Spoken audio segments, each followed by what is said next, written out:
So this is a fast-track procedure form. Then we basically have a tacit approval for the member states, for the experts. So we sent out the form with also the kind of, this tacit approval date. So we will kind of draft a joint committee decision when this deadline expires, and we also suggest where in the EEA agreement the act should be placed. So where kind of within the annexes of the agreement would be the right placement.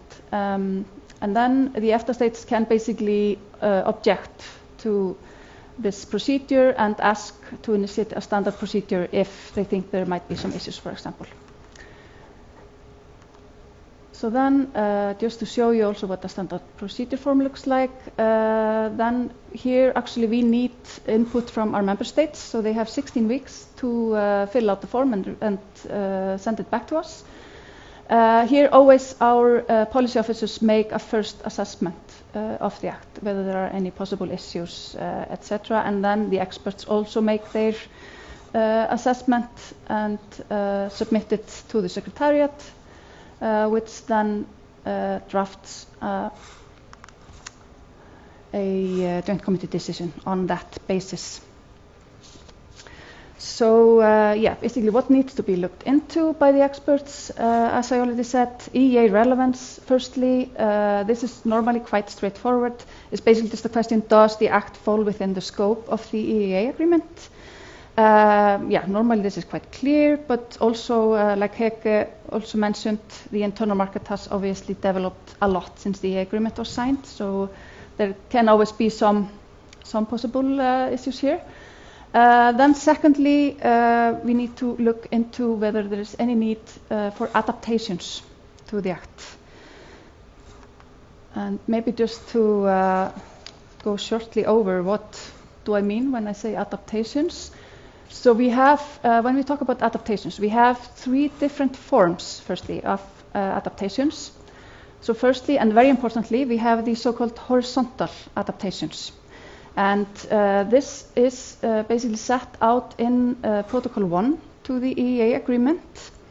And it sets out basically how all acts, EU acts that are incorporated into the EEA agreement should apply. And this is done in order to avoid these kind of recurring general adaptations, having to do them every single time we incorporate an act. So for example, it sets out that every time an act sets out certain rights or obligations for EU member states or their citizens, then this shall also apply to the EEA After states. And same as regards references to territories, languages, etc. It kind of Protocol 1 ensures that this is expanded also to the EEA After states. So secondly, we have so-called sectoral adaptations. Then they cover maybe just a specific annex, for example, of the EEA agreement. So for example, we have in Annex 1, which covers veterinary matters, which sets out in the very beginning that this annex shall not apply to Liechtenstein. And that means then we don't have to, each and every time we incorporate an act into Annex 1, we don't have to always ask for an adaptation excluding Liechtenstein. And then thirdly, we have the specific adaptations, which are the ones you maybe kind of are most familiar with. So they cover the specific acts and are divided into technical and substantive adaptations. And I will go a bit further into that. But just very important to note that all adaptations have the same effect, that the acts are to be read in a specific way to the purpose of the EEA. So then we have these two different categories I just mentioned of adaptation texts. Firstly, we have technical adaptations. These are basically, they don't have any kind of material changes to the act, merely of a technical nature, quite straightforward. So for example, just adding the EFTA states to a list of acts, or if you have references to the EU treaties, then we need to kind of add the correct reference for the EEA agreement, etc. So these are quite straightforward and normally kind of quite easy to agree on with the EU side. But then, on the other hand, we have the so-called substantive adaptations. And these are adaptations that modify rights or obligations that are contained in the EU acts.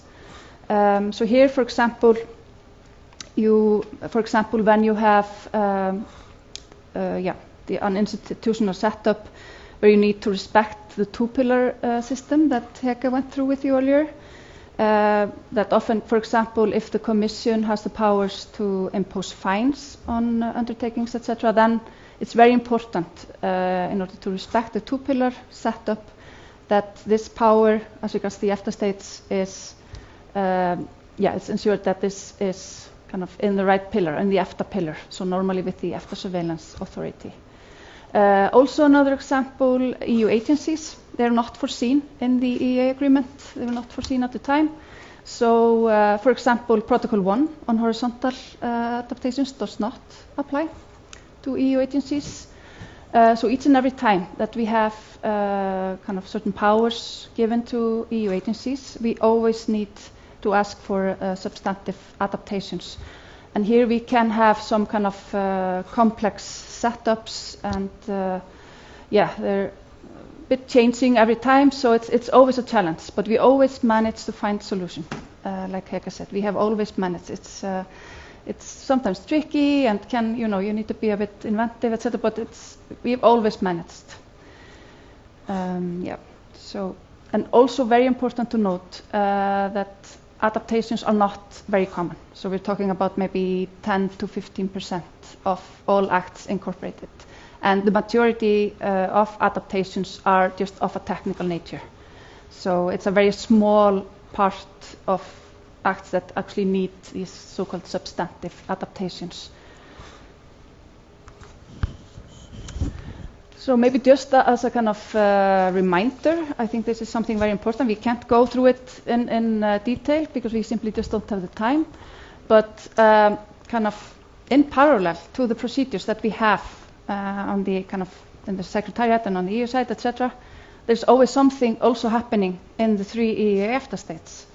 And this is actually, it's very interesting to look into this. They all have quite different processes. And this is all reflected in the EEA Web Tour. So rather than, as I say, it would take probably 2 hours to kind of go through everything. It's very interesting, but I very much encourage you to take a look.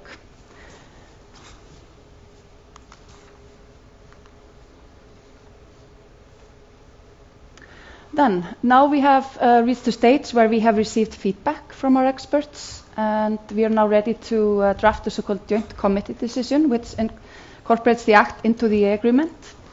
This is done always by the EFTA Secretariat, by our legal officers in the Internal Market Division, based on the feedback we receive from the experts.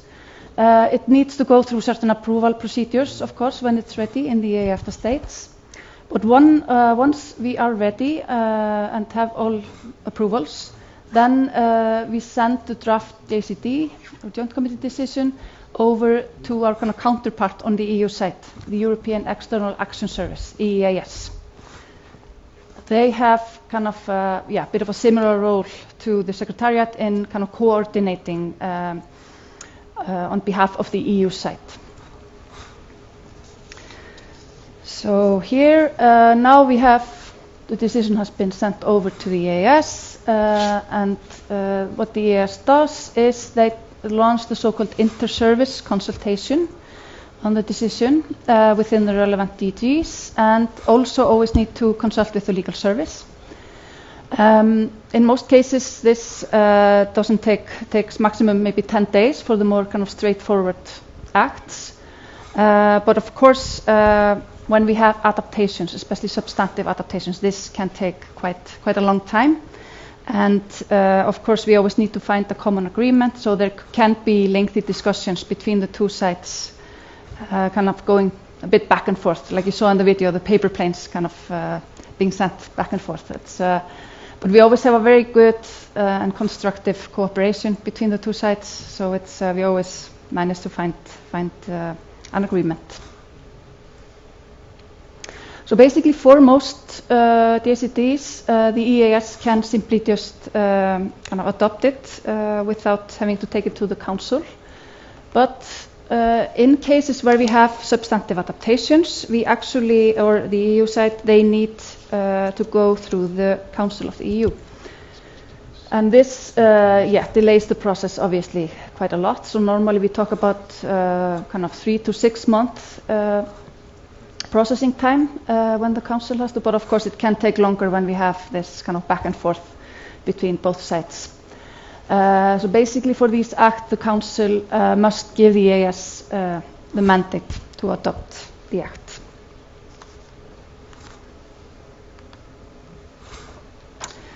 So now the EU side is ready, basically. That has gone through the relevant processes. The Interservice Consultation is done. And so now both sides can agree that kind of, the act is ready. Then it goes on a so-called long list. You might have heard about it. I will not go into the details. It's quite complicated. But basically, all the acts on this list, they are ready on both sides to be adopted in the kind of an upcoming joint committee meeting.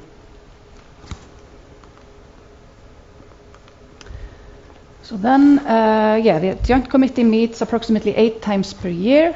So it's they take decisions by consensus to incorporate EU acts into the agreement. And as already mentioned, it consists of representatives from the Commission, from the EAS, and the 3 EEA After states at ambassador level, and also observers from the EFTA Surveillance Authority. Then the entry into force. So after the joint committee meeting, normally most of decisions, they enter into force already the day following the meeting, so the one day after adoption. But there are certain exceptions to this. The most important one, I would say, is when we have so-called constitutional requirements. And this happens when a decision incorporates an act that calls for amendments to national law in one or even all of the EEA After states. Then these states need to initiate national procedures where the national parliament has to approve the act before it can enter into force. So this kind of adds a bit to the waiting time. So it's normally shouldn't exceed 6 months, but it can sometimes take a bit longer, especially if there's kind of a political debate, etc. Just to kind of show you what joint committee decisions looks like. So they're always kind of based on the same template. Specifying the kind of annex where the act is going to be incorporated, and the legal basis, of course. And this one has, you can see it has technical adaptation. It's adding the 3 EEA After states to a list of acts. So just to kind of make you see what we're talking about. Then next steps. Now it has entered into force, and then of course the incorporated acts must be made part of the national legal order of the EEA After states. And now of course it's basically up to ESA, the EFTA Surveillance Authority, to monitor, and the EFTA Court has the jurisdiction. So I will not go into detail there, because you will indeed receive presentations later today from both ESA and the EFTA Court. Maybe just to give you a picture of the amount of acts we incorporate every year. It varies a little bit. Normally we talk about maybe 400 to 600 acts per year. And just from the beginning, we have incorporated more than 11,000 acts into the EEA Agreement. And before I wrap up, I just want to draw your attention to EEA Lex. I very much recommend that you take a look at this. It's available on the EFTA Secretariat's website. It's a very useful tool for finding information on the status of EEA relevant acts.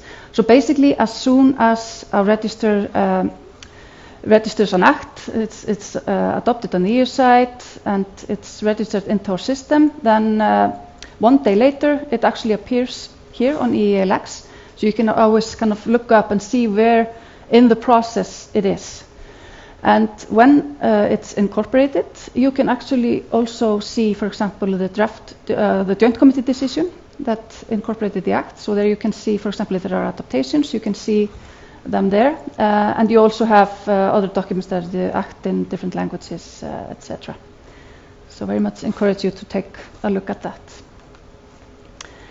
So yeah, that's it for me. Again, encourage you to also take a look at the web tool on the Secretariat's website. Thank you.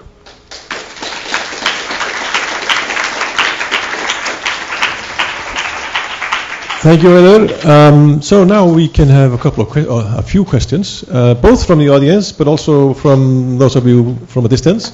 And let's just start with a question that came through the chat from the live event. It's about influencing EU law. So, are any comments from the EFTA states taken into account if there's a new EU law?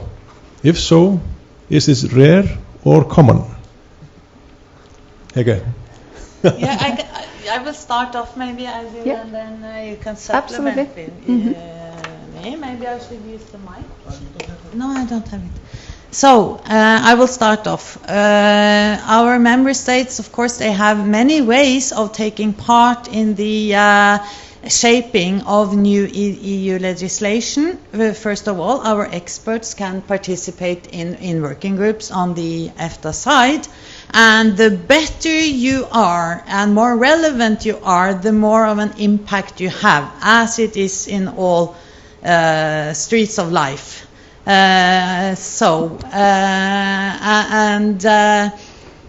And also, of course, our member states, they do have representations here in Brussels. I would say maybe in Norway, to the largest effect, has all walks of life represented here through organizations, and of course they have their missions. So in that way, they can also influence and take part. And then, of course, we have maybe what the person who asked the question was thinking about, the possibility to submit EEA After Comments to a legislative proposal. And that means that the three EFTA states, they write a little paper where they express their view and submit it to the relevant EU DG.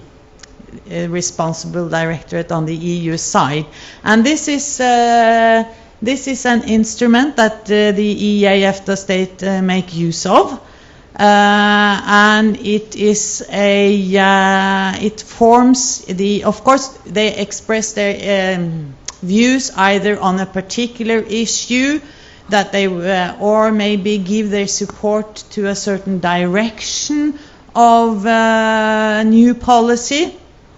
And it forms a basis for discussions between EU experts and our experts. And of course, it can also be brought up on a higher level in the decision-making process on the EU side.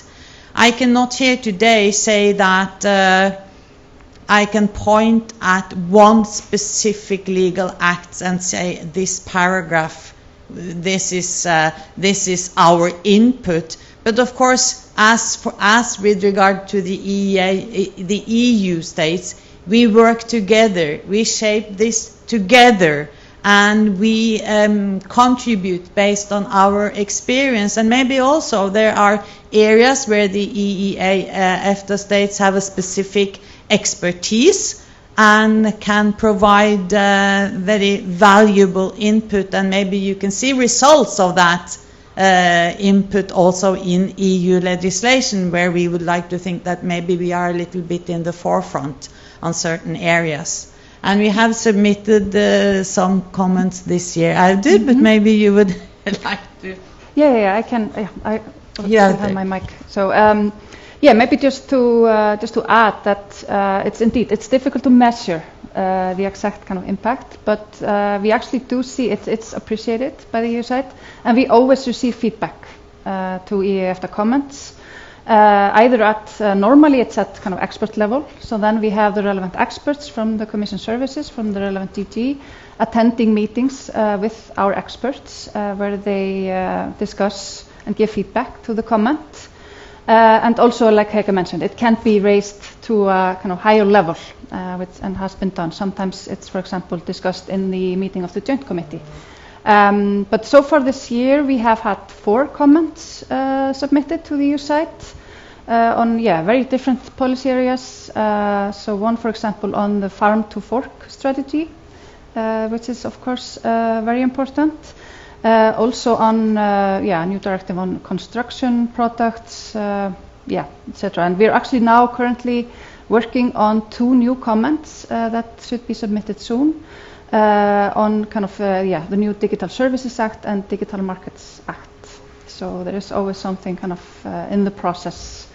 But I encourage you to have a look at the EFTA Secretariat's website, where we have a list of all comments that have been submitted. Thank you. And by the way, we will have a presentation this afternoon on the EU digital agenda. So speaking of that question here, okay. Thank you. I have a question. So I'm Perrine Rossi. I'm the legal trainee for the ECD department. And I wanted to ask you what can we expect for the written procedure? Could it become more ordinary, and could it be used outside of COVID time? Yeah, want me to start, maybe?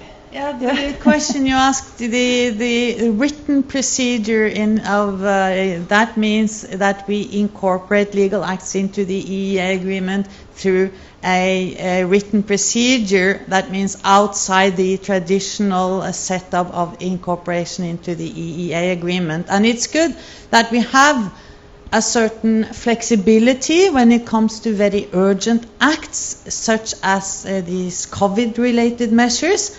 And also we have seen it exceptionally in other kinds of cooperation, where the act has immediate entry into force on the EU side, and we need to act very swiftly. But we would say that we would like to respect the ordinary procedures as foreseen by the EEA agreement. So where we see it, we do not see that we would not like to see an expansion in this procedure. We would like to have the normal procedure, because that provides for the best possible preparation leading up to a decision by the Joint Committee. But I did maybe. Just to add, it's of course it's an excellent tool to have in urgent cases. But we must kind of always try to stick to the kind of normal incorporation procedures, so kind of via the Joint Committee meetings. But this has increased a lot in the past couple of years, both first because of Brexit and then with COVID-19 measures. So we have seen a very high number of written procedures now. But I think we need to also keep in mind here that this causes also a lot of extra work for our member states, actually. They need to launch some national procedures in order for this to take place. So I think we need to be considerate of that as well. Yeah. Other questions in the okay, over there, but first here. Thank you. Good morning, Nusha Wieczorek from the Mission of Liechtenstein, and thank you very much for very interesting presentations. My question also concerns the decision-shaping process and the invitation of experts from the EEA EFTA states to the EU expert groups and committees.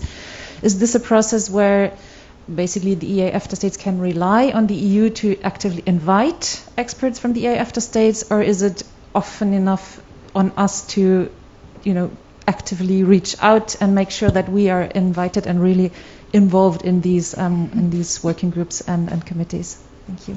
Yeah, thank you. It's a very good question. I think it differs probably a bit between all the different groups, but I think I would say overall it's working really well. So our experts, they are invited to these meetings. They of course need to maybe reach out and make sure that they're on the correct mailing lists, etc. But this is actually, it's in most cases it's really working well. And also, for example, our policy officers at the Secretariat, they're also kind of on these mailing lists, etc. So it's kind of a wide network of and they can also attend these meetings. So it's a very useful venue, and it's used quite a lot by our member states. Thank you. And one more over here. Thank you. My name is Helga, and I'm from the Stavanger Region European Office. And I was just wondering a bit, you mentioned COVID and also these EEA After Comments. And then I was wondering a bit how the pandemic has influenced the work internally on the EEA After side, and whether you see that the work, for instance, with the EEA After Comments, whether the process has become a bit more dynamic now that you work maybe more when you can meet a bit more frequently online and on the screen, or whether it has, or whether it's the other way when you don't meet in person. How has that kind of influenced the dynamic process? Yeah, it's a very good and relevant question. I can start by saying, of course, we like to be able to meet physically, as we say, from time to time. Whereas in this COVID situation, we have not been able to do so, but we are very proud that we have been able to run the EEA process very smoothly by operating online, and it has been just business as usual. And as you were alluding to, it has brought us in many ways one step further, because we have been able to meet more often. People have been at home or at their workplace instead of in meetings or traveling all around the world. So it has given us more time to meet, and also when we have been used to this digital platform, we have been able to set up meetings, shorter meetings, more efficiently, and sorting out the different issues. And I think that we have now found new good ways of working that we will bring with us into the future. Maybe more specifically on your operations, Auður? Yeah, I very much agree with you. I think we will indeed. I hope we will continue with the kind of in-person meetings, so that the experts will continue to maybe at least once or twice a year meet in person, because of course that's much nicer and more efficient, I guess. But what we have seen, and what I assume will continue, is that we have kind of maybe more frequent meetings on specific topics. So if there are kind of certain issues with a specific act, etc., we no longer have to wait for the next working group meeting that's, would normally take place maybe in a couple of months or something. Now we just call for meetings just like in subgroups within the relevant working or expert groups, where they can just address the issue already. And and this is, I think, a very positive development, and we are seeing this kind of really facilitating the process. So that's a positive side, I would say. Yeah. Okay, thank you. There are more questions in the chat. Very good. What happens if there is a constitutional requirement with a political debate which ends with a refusal to amend national law? Okay. So a refusal to amend national law, I think this question could be twofold. One thing is if the Parliament does not agree to the act itself, so that it does not, the joint committee decision will not enter into force. That is what happens, because then it's not approved. Another thing is if the act has been approved by the Parliament, who later on receives national legislation implementing the joint committee decision, but that stops in Parliament, then we are in a situation where the EFTA Surveillance Authority can take up the case for not fulfilling our EEA obligation.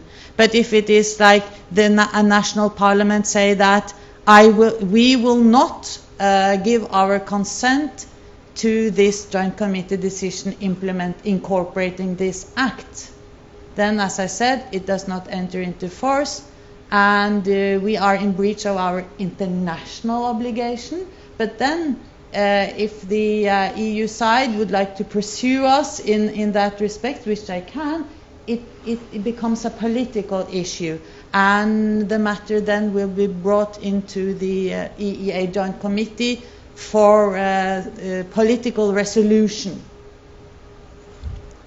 And there is always a solution, isn't there? So far, so good.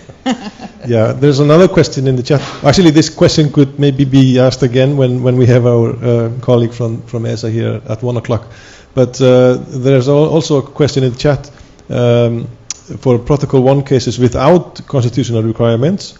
What's the average time to adopt it into national law? And the one asking is for examples on GDPR or the Audiovisual Services Directive, and expected time for the Digital Services Act. Okay, well, that's yeah. So maybe for the Digital Services Act, and maybe my colleague Trond will be able to answer that later today, where he will tell you all about what's happening there.